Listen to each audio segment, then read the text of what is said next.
துளசி செடிக்கு நீர் ஊற்றும் போதுதான் கவனித்தாள் சபர்மதி.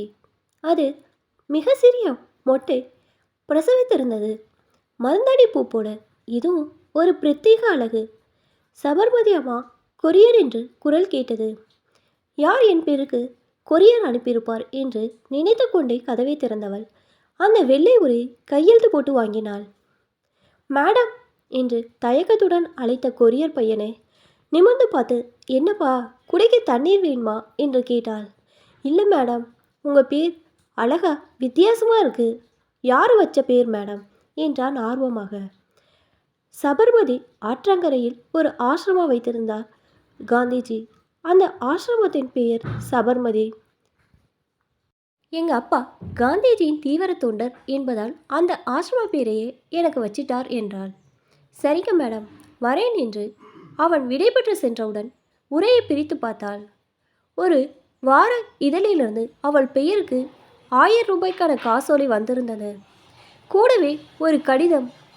எனக்கு பிடித்த எங்கள் ஊர் என்ற தலைப்பில் நாங்கள் நடத்திய கட்டுரை போட்டியில் உங்களுக்கு 2ஆம் பரிசு கிடைத்திருக்கிறது. அதற்கான காசோலையை இத்துடன் இணைத்துள்ளோம். வாழ்த்துக்கள் என்றிருந்தது. திருச்செந்தூர் பற்றி ஒரு பக்க கட்டுரையால் கடற்கரை, முருகன் கோவில், நாளை கிணற்றின் உப்பு சுவை இல்லாத தண்ணீர் என்று தன் சிறு பிரயாத் நினைவுகளை அவள் முதன்முறையாக ஏதோ ஒரு வேகத்தில் எழுதி அனுப்பியிருந்தது நினைவுக்கு வந்தது. அந்த கட்டுரைக்கு தான் பரிசு தொகைக்கான காசோலை வந்திருக்கிறது. சில நாட்களுக்கு முன் மாவு மில்லிற்கு போயிருந்த போது அங்கிருந்த ஒரு வார இதழை பார்த்தாள். அதில் வெளியாகியிருந்த கட்டுரை போட்டி அறிவிப்பை எதர்ச்சியாக புரட்டி பார்த்தாள். வீட்டுக்கு வந்தவள் ஒரு வேகத்தில் கட்டுரை எழுதி முடித்திருந்தாள். முதுகு பின்னால் இருந்து அதை படித்து சத்தம் போட்டு சிரித்தான் தியாகு. இன்னும் ஸ்கூல் பொண்ணு மாதிரி கட்டுரை போட்டி, கோல போட்டின்னு. டே ராகுல், நம்ம அசோசியேஷனில் குடியரசு தின விழா இருக்குல்ல என்று கிண்டலுடன் மனைவியை பார்த்து கொண்டே மகனிடம் கேட்டான். ராகுல் தன் பென்டன் விளையாட்டுலேருந்து கண்களை எடுக்காமலே, ஆமாண்டாடி, லேடிஸ் ஸ்பெஷல்னு ரன்னிங் ரேஸ் கூட இருக்குது என்றான். குழந்தைகள் ஸ்பெஷல்னு ஏதாவது இருக்கும்டா, அதில் உங்கள் அம்மா பேரை கொடுத்து மியூசிக் சேர், பாக்ஸிங் த பால் இப்படி சேர்த்து விடலாமாடா? ஹா ஹா ஹா, 8ஆம் கிளாஸ் பாப்பா மாதிரி கட்டுரை போட்டிக்கு எழுதியிருக்கிறாடா உங்கள் அம்மா. ஐயோ மாமி, ஏன் இப்படி என்னை அவமானப்படுத்துறீங்க என்று அழுத்து கொண்ட ராகுல், யூடியூப்பில் 3D கண்ணாடி போட்டு படம் பார்த்துக்கிட்டு இருக்கிறேன்னா எனக்கு அம்மாவானி என்றான். சரி சரி விடு, அவன் மூளை 8ஆம் கிளாஸ்க்கு மேலே வளரல, பாவம் என்ன செய்வா என்ற தியாகு தன் சோழி பற்கள் தெரித்து விழும்படியாக சத்தம் போட்டு சிரித்தான். அந்த கட்டுரைக்கு தான் பரிசு கிடைத்திருக்கிறது. முகம் தெரியாத மனிதர்கள் அவள் எழுத்தை வாசித்து மதித்து ஏற்றம் கொடுத்திருக்கின்றனர். வாசல் மணி அடித்தது. விரைந்து சென்று கதவை திறந்தவள் தியாகு நிற்பதை பார்த்து சிரித்தாள். என்ன சப்பி, வாயே தெரியல, எல்லாம் பல்லாவே இருக்கு, என்ன விஷயம்? என் ஷர்ட் எதையாவது போட்டு எவர் சில்வர் சொம்பு வாங்கினியா என்ன என்று கேட்டு சிரித்து கொண்டே உள்ளே வந்தான். திருச்செந்தூர் கட்டுரைக்கு 2ஆம் பரிசு கிடைச்சிருக்கு. எனது பரிசா? உனக்கா? யார் அந்த இழிச்சவாயன்? உன் உப்ளி கிராமத்து ஸ்கூல்மேட்டா என்றான் அலட்சியமாக. தெரியாது, 1000 ரூபாய்க்கு செக் வந்திருக்கு. வாட் மம்மி, என்ன சொன்ன? 1000 ரூபாயா? காட்டு காட்டு என்று அப்போதான் பள்ளியிலிருந்து வந்திருந்த ராகுல் பள்ளி புத்தகப்பையை வைத்தவன் அம்மாவின் அருகில் ஓடி வந்தான். அதற்குள் காசோலையை கையில் எடுத்திருந்தான் தியாகு. எப்படி டாடி, அம்மா தான் சமையல், செடி, கோல, தையல்னு இருப்பாங்களே, அம்மாவுக்கு எழுதக்கூட தெரியுமா என்று கேட்டு சந்தேகத்துடன் பார்த்தான் ராகுல். இதெல்லாம் குருட்டாம்போக்கில் கிடைக்கிறதுடா ராகுல், அது ஒன்றும் பெரிய பத்திரிக்கை இல்லை, அதை அவன் படித்து போட்டியில் கலந்துக்க போகிறான். மொத்தம் வந்ததே 3 தான் இருக்கும், அதில் பொம்பளைண்டு அம்மாவுக்கு செகண்ட் ப்ரைஸ் கொடுத்துருப்பான் என்று கூறி அலட்சியமாக சிரித்தான். அப்படியா டாடி? அதான் நான் பார்த்தேன். என் வகுப்பில் கனிஷ்கான்னு ஒரு பொண்ணு டாடி, இவிஎஸ் கிளாஸில் எப்போவுமே அவள் தான் டிஸ்டிங்ஷன் வாங்குறா. மரத்தை வெட்டாதன்னு அட்வைஸ் செய்வா. டிராஃபிக் நடு இருக்கிற மரத்தை வெட்டாமல் இருக்க முடியுமா டாடி? இந்த பொண்ணுங்களே இப்படி தான்டா ராகுல், எப்போ பார்த்தாலும் ஒரே அட்வைஸுன்னு டார்ச்சர்.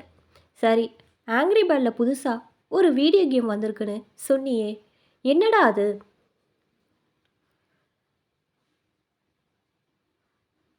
ஆமாம் டாடி, ஆனால் லவ் ஆக மாட்டுது. ப்ரௌசிங் சென்டர் போனால் தான் விளையாட முடியும். என் நண்பர்கள் எல்லாம் சூப்பராக இருக்குன்னு சொன்னாங்க டாடி. ஆனால் அரை மணி நேரத்துக்கு 1000 ரூபாய் போகுமாம் என்றான் சோகமாக. அதுக்கேண்ட கவலைப்படுற, இதோ 1000 ரூபாய் என்று பரிசு காசோலையை எடுத்து கைவரில் வைத்து ஆட்டினான் தியாகு. Wow, great daddy! வாய் பிளந்த ராகுல். இதோ 1 நிமிடத்தில் ரெடியாகி விடுறேன் டாடி என்று ஓடினான். அவள் கவலையுடன் கணவனிடம், என்னங்க, இது சரியில்லை. ஆடம்பர வாழ்க்கைக்கு அவனை பழக்கப்படுத்தாதீங்க. குழந்தைங்க கஷ்டம் தெரிஞ்சு வளரணும். அப்பதான் பின்னால் கை நிறைய சம்பாதிக்கும் போது விரயம் செய்யாமல் இருப்பாங்க என்றாள். அட்வைஸா? எனக்கே வா பிசாத்த 1000 ரூபாய் சம்பாதிச்சதும் வாய் நீள ஆரம்பிச்சிருச்சா? போய் சீரியல் பாருடி சப்பி. அவன் சிரித்தான். பவுடர் அப்பிக்கொண்டு வந்தான் ராகுல். டாடி, வரும்போது சப்பையில் பர்கர் சாப்பிட்லாம் டாடி. ஷியோர்டா. அம்மாவுக்கு உடுப்பியில் 4 இட்லி சட்னி வாங்கிட்டு வரலாம். என்னம்மா, உன் ஃபேவரட் அதானே? தாயின் கன்னத்தை தட்டி சிரித்தான் மகன். தியாகு குறுக்கிட்டு, நீ வேற, உங்கள் அம்மா பழைய சோறும் மாவாடும் தான் விரும்பி சாப்பிடுவா. அதையே அவள் சாப்பிடட்டும். நீ வா. பாய் பாய் மம்மி, நாங்கள் கிளம்புறோம் என்று கூறி இருவரும் விரைந்தனர். இது என்ன வாழ்க்கை? உழைப்பு அவளுடையது, ஊதியமும் அவளுக்கானது. ஆனால் உழைப்பின் பலன் அவளுக்கு இல்லை. அது கூட வேண்டாம். குறைந்தபட்சம் ஒரு பாராட்டு எதுவுமே இல்லை. அவளை தவிர அவளுக்கான வாழ்க்கையை யார் யாரோ வாழ்கின்றனர். சபர்மதிக்கு தன்னையும் அறியாமல் பெருமூச்சு வந்தது. அழகான நீளமான கருங்கூதல் அவளுக்கு. இறுக்கமாக பின்னி பின்விரல் நெருக்கமான மல்லிகை உச்சியில் வைத்து கொண்டால் அவ்வளோ அழகாக இருக்கும். அதுதான் அவளுக்கும் பிடிக்கும். ஆனால் திருமணம் ஆகி வந்த முதல் நாளே கழுத்து வரை கூந்தலை குறைக்க வைத்து பின்ன முடியாமல் வெறும் கிளிப்பு போட வைத்தான். அதுதான் தனக்கு பிடிக்கும் என்றும் நல்ல மனைவி என்பவள் புருஷன் ஆசையை மட்டும் நிறைவேற்றுபவர்களாக இருக்க வேண்டும். அது அவளின் கடமை கூட என்று கூறினான். நினைவுகளை கலைக்கும் விதமாக தொலைபேசி அழைத்தது. எடுத்தாள். இது ராகுல் வீடா? பேசுறது அவன் அம்மாவா என்று யாரோ கேட்டனர். ஆமாம், நீங்கள்? நான் கனுஷ்காவோட அம்மா.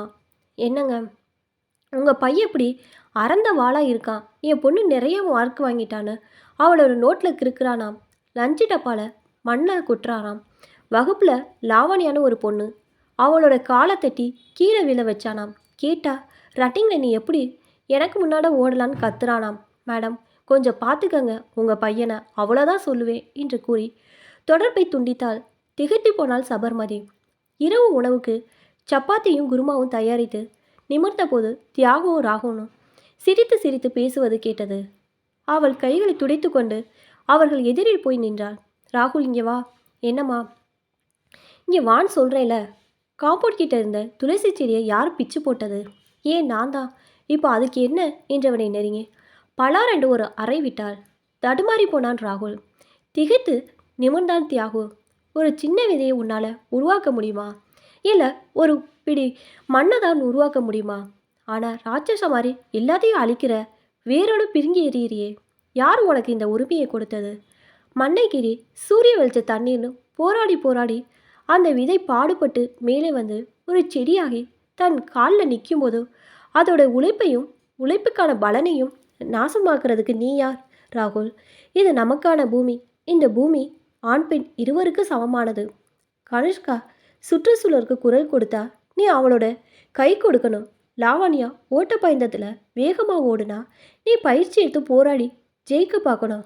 ஆண் என்பது பெண்ணை ஒடுக்கிறது இல்லை, பெண்ணை மதிக்கிறது, புரியுதா என்று சிறு கோபத்துடன் பொறுமையாக விளக்கினாள். சப்பி, நீயா பேசுகிறா என்று ஆச்சரியப்பட்டான் தியாகு. சப்பியா? என்ன வார்த்தை இது மிஸ்டர் தியாகு? என்ன பேர் சொல்லி கூப்பிடுற? ஆமாம், ஆனால் மிஸ்டர் மரியாதையாக கூப்பிடுறேன் என்றவள் தொடர்ந்தாள். நல்ல மனைவின்னு என் தலையில் விஷத்தை தடவி என் சுயத்தை அழிச்சிட்டிங்க மிஸ்டர் தியாகு. இது என்னோட போகட்டும். நாளைக்கு மருமகளை வரப்போகிற இன்னொரு பொண்ணுக்கு இது நடக்கக்கூடாது.